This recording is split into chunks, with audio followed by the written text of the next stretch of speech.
Hello everyone and welcome to the Dragoon testimony episode on gay marriage. I have finally decided that it is time for me to express my thoughts and opinions on the subject and whether or not gay marriage is a threat to heterosexual marriage and the Christian faith in general.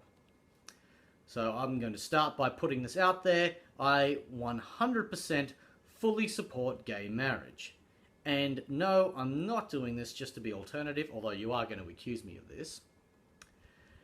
I just don't feel threatened by homosexuality in any way. So let's look at the Bible and what the Bible has to say about homosexuality. The Bible is clear that homosexuality is an abomination in the eyes of God. But according to whom? You have to remember that the Bible was written by people who were inspired by God and not written by God himself.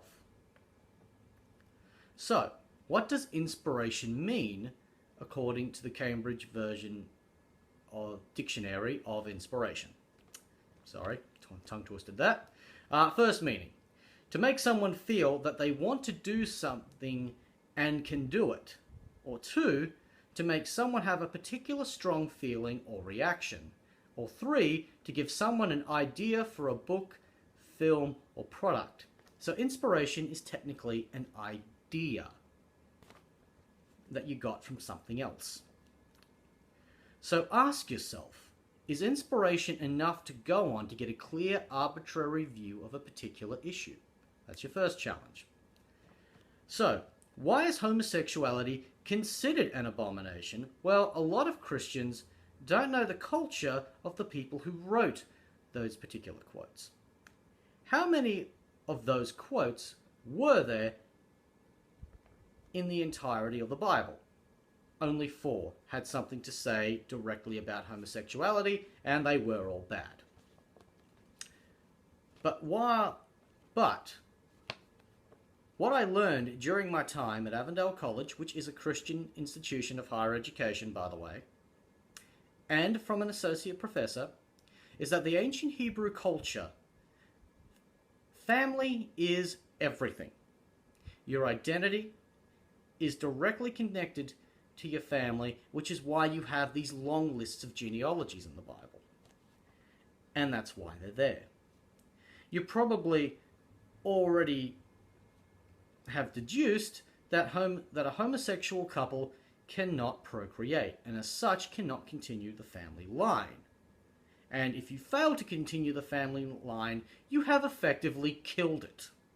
Not only that, but you've also killed the past.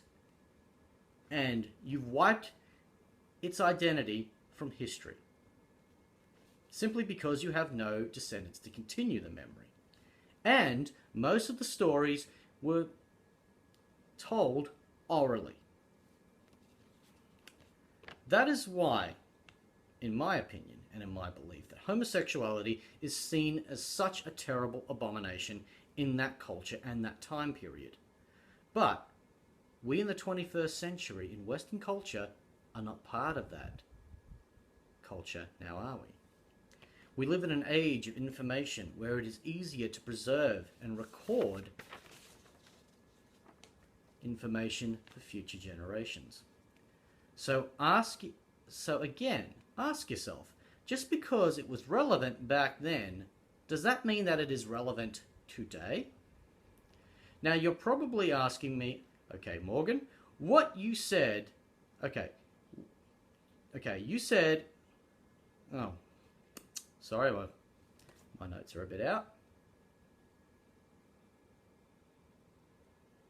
Okay, let's just say that gay marriage is legal in this country.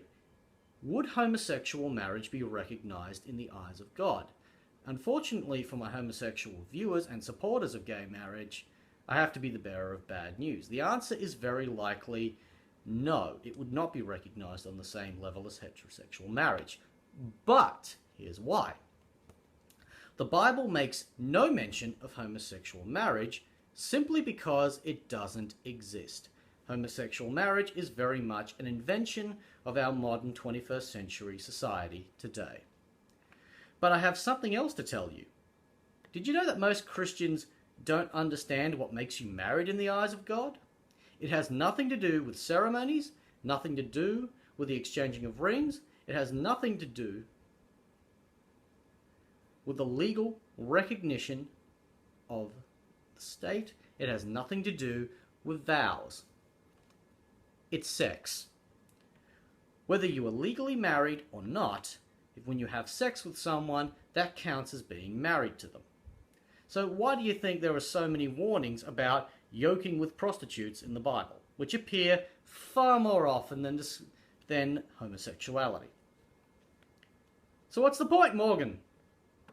The point is that God has already made up his mind, and the fact that there are many Christians that believe that marriage will threaten the institution of marriage in its entirety is actually to doubt the power of God. If marriage is his creation, then what can any government do to threaten his creation, his laws? A secular law that you disagree with cannot touch God or what he has set in place. I support gay marriage mainly because this entire debate is essentially pointless and has more to do with homophobia than anything else. So is this really about homophobia, you ask? Well, let me put it like this. If you feel comfortable to ignore several laws written by Moses in Mosaic law in Leviticus and put all your anger and passion into upholding only one of those laws, then yes, it is about homophobia. Unfortunately, that is all the time I have to speak on this issue for now. But please leave a comment, like or subscribe, or whatever. So on that, thank you for watching.